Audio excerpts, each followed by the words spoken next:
Hello friends, welcome to learning talks. Learning talks में आपका फिर से एक बार स्वागत है दोस्तों। तो चलिए आज हम देखते हैं कि आज हम क्या नया सीखने वाले हैं। आज हम बात करेंगे मेटलर्जिकल लेंथ की। कास्टर के अंदर में सीसीएम में जो मेटलर्जिकल लेंथ होती है वो क्या होती है, उसी के बारे में आज हम बात करेंगे। तो चलिए स्टार्ट करते हैं। अगर डेफिनेशन की बात करें तो distance between the meniscus and the point where billet gets completely solidified is called metallurgical length। Meniscus level से लेके उस पॉइंट तक जहां पर बिलेट हमारा completely solidified हो जाता है उसको हम मेटलर्जिकल लेंथ बोलते हैं। इसके कैलकुलेशन के लिए भी हम आगे बात करेंगे, कैसे कैलकुलेशन होता है, कौन से फॉर्मूले होते हैं। चलिए अब हम आगे देख लेते हैं एक बार। इसको पहले मेनिस्कस लेवल को और कंप्लीटली जहां पर पॉइंट सोलिडिफाइड हो रहा है इसको एक छोटे से डायग्राम से समझ लेते हैं, ताकि अगर कोई कंफ्यूजन रहे तो वो क्लियर हो जाए। तो मेटलर्जिकल लेंथ की अगर आप बात करते हैं तो आप देख सकते हैं कि यहाँ पे मैंने एक छोटी सी कोशिश की है आपको समझाने की। ये जैकेट है, जैकेट के अंदर में ये बिलेट इस तरीके से कर्व शेप में आगे आ रहा है। ये ज्यादा अच्छा ड्राइंग तो नहीं है बट आपको समझ में जरूर आ जाएगा। आई होप कि पूरा समझ में आएगा।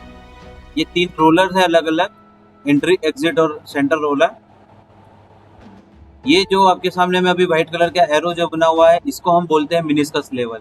मतलब मोल्ड ऑपरेटर अपना जो लेवल मार्जिन रखता है उस लेवल को छोड़ के मोल्ड ट्यूब में जहाँ पर मेटल गिरता है उसको हम मेनिस्कस लेवल बोलते हैं। और एक ये जो मैंने अभी पॉइंट लिया हुआ है, हम ऐसा मान के चल रहे हैं कि यहाँ पर आके इस पॉइंट पे आके हमारा जो बिलेट है वो पूरी तरीके से सॉलिडिफाइड हो चुका है।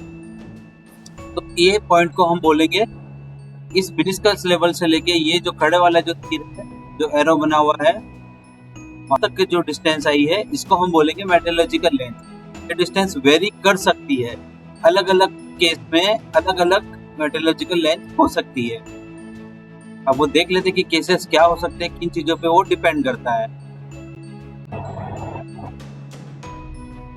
तो यहाँ पे मेटलर्जिकल लेंथ डिपेंड्स ऑन, पहला है section size, casting speed, primary और सेकेंडरी का वाटर के फ्लोस, मेटल का टेम्परेचर क्या है आपका, और सॉलिडिफिकेशन कांस्टेंट। सॉलिडिफिकेशन कांस्टेंट के अंदर में ये जो कांस्टेंट है इसके अंदर में कहीं ना कहीं मेटल का टेम्परेचर और प्राइमरी और सेकेंडरी वाटर फ्लो को आपस में कैलकुलेट करके सॉलिडिफिकेशन कांस्टेंट को हम लोग डिराइव करते हैं। सेक्शन साइज, जो आप सेक्शन साइज चलाएंगे वो है, कास्टिंग स्पीड, आप जिस स्पीड पे आप कास्टर को चला रहे हैं वो है। तो चलिए इसको हम अब फॉर्मूले से समझ लेते हैं कि इसका फॉर्मूला क्या हो सकता है और क्या है। वैसे मैं आपको बता दूं कि मेटलर्जिकल लेंथ जो है वो 10 मीटर या इससे कम से रह के अप टू 35 से 40 मीटर तक हो सकती है। तो फ्रेंड्स, जैसे कि अभी हमने देखा कि मेटलर्जिकल लेंथ जो है वो 4 फैक्टर्स मैंने वहाँ पे लिखे हुए कि section size, casting speed, solidification constant और प्राइमरी और सेकेंडरी के वाटर्स, इन चीज़ों पे डिपेंड करता है। इसमें से हमने कैलकुलेशन के अंदर में 3 चीज़ें ली हुई है, सेक्शन साइज, कास्टिंग स्पीड और सॉलिडिफिकेशन कांस्टेंट। वाटर इसमें नहीं लिया हुआ है। वाटर को हम और मेटल के टेम्परेचर को, जो एक 5वीं टर्म हो सकती है जो कि बहुत एक इम्पॉर्टेंट फैक्टर है, उसको हम ये मान के चल रहे हैं कि वो स्टैंडर्ड है, कांस्टेंट है। तो एक यहाँ पे आप देख सकते हो कि एक ये फॉर्मूला है, L = V × D / 2K square. इस पूरे का स्क्वायर जो ब्रैकेट में वैल्यू है और उसमें V का इंटू, इसमें L जो है वो मेटलर्जिकल लेंथ है जो हमको निकालना है, V जो है वो कास्टिंग स्पीड है मीटर पर मिनट में, D जो है वो सेक्शन साइज है और K जो है वो सॉलिडिफिकेशन कांस्टेंट है। सॉलिडिफिकेशन कांस्टेंट की थोड़ी सी एक बात कर लेते हैं। K = 29 ये एक डिराइव्ड वैल्यू है। जो K = 29 है 100 से लेके 140 तक के सेक्शन के लिए, और K = 30 है 140 से लेके 200 तक के सेक्शन के लिए।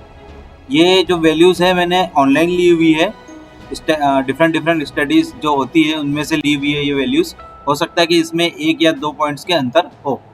तो चलिए अब हम इसको वैल्यूज़ को पुट कर लेते हैं। मान लीजिए कि आपका सेक्शन साइज 100 का है, कास्टिंग स्पीड आप 2.7 चला रहे हैं और सॉलिडिफिकेशन कांस्टेंट चूँकि 100 का सेक्शन है इसलिए 29 है, तो 8 मीटर जो है वो मेटलर्जिकल लेंथ हो जाएगी। इसका मतलब ये हो गया कि मेनिस्कस लेवल से लेके अगले 8 मीटर तक जो है वो इस स्पीड पे ये साइज का सेक्शन वो पूरी तरीके से सॉलिडिफाइड हो जाएगा। इसका मतलब इसके बाद आप कभी भी कटिंग करोगे तो आपको बिलेट पंचर होने के चांसेस नहीं रहेंगे। इसी चीज़ को दिखाता है मेटलर्जिकल लेंथ कि आपका कहाँ पर बिलेट 100% सॉलिडिफाइड हो रहा है और आपको बिलेट के पंचर होने के चांसेस ना हो। तो ये वो डिस्टेंस है जहाँ पर कि वो पूरी तरीके से सॉलिडिफाई हो जाएगा। अगर हम सेक्शन साइज चेंज करें, मान लीजिए कि हम इसकी जगह में यहाँ पे 125 का सेक्शन ले लेते हैं। इसको अगर हम मान लीजिए कि 2.2 पे अगर हम चला रहे हैं तो तकरीबन 10.5 मीटर के आसपास में मेटलर्जिकल लेंथ आती है। सो आई होप कि आपको ये मेटलर्जिकल लेंथ का कंसेप्ट क्लियर हो गया होगा। और भी इस तरीके के वीडियोस के लिए आप हमारे साथ बने रहिए। चैनल को अगर आपने सब्सक्राइब नहीं किया है तो सब्सक्राइब कर लीजिए। तब तक के लिए thank you, bye bye, keep learning.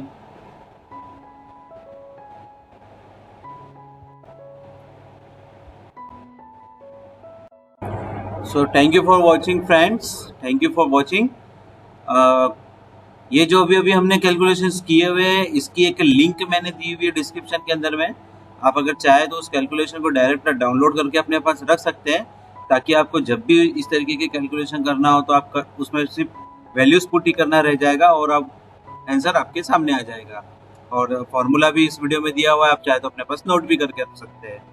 तो आपको अगर आज का वीडियो अच्छा लगा हो तो कमेंट में ज़रूर बताइएगा। आपको और भी कुछ अगर नया कुछ जानना हो तो उसके लिए भी आप कमेंट कर सकते हैं। आप मेरे वीडियो को लाइक कीजिए, शेयर कीजिए। थैंक यू दोस्तों, बाय बाय।